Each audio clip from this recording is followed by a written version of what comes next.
Кой те прати незнайно в живота ми? Дали Бог така пожела, за да галиш с нежност душата ми, да споделяш смях и тъга.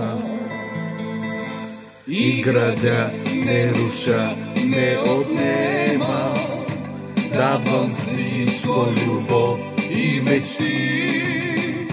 А замяна аз нищо не искам, само моля те остани. Ай! Специален поздрав за всички в YouTube каналът Outsider.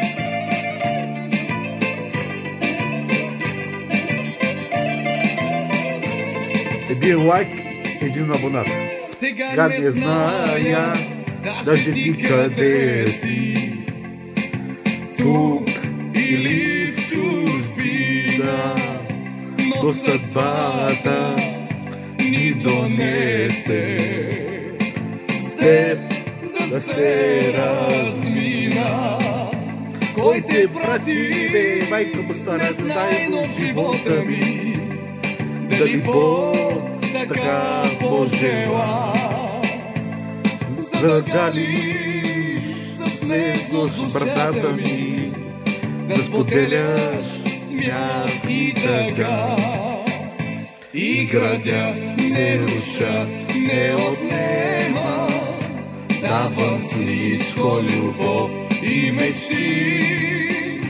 А в замяна аз нищо не искам, само моля те остани.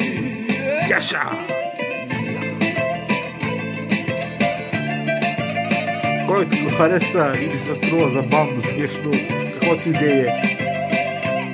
Ужасно, лайк надолу и нагоре, един абонат там. И ще правя общи клипчета, забавни и музикални. Аз те нямам, а много те исках. Повярвай, много първи, но сречен съм, че много те иска. Но имам си свои мечти. Кой те прати незнайно в живота ми? Атанас ли беше или Иван? За да галиш с нежност бърката ми брада, да споделяш смях и тъга. Ама не пърня, не руша, не отнема, давам всичко любов и мечти. А замяна аз нищо не искам, с една цигара, само моля те остани. И градя не руша, не отнема, дори че гледахте шоуто на Мануел Босев или Аутсайдера или както там си желаете вие. Лайк, абонат, 5 лева струва. Шугувам се, разбира се, безплатно. Аз плащам. Аз плащам.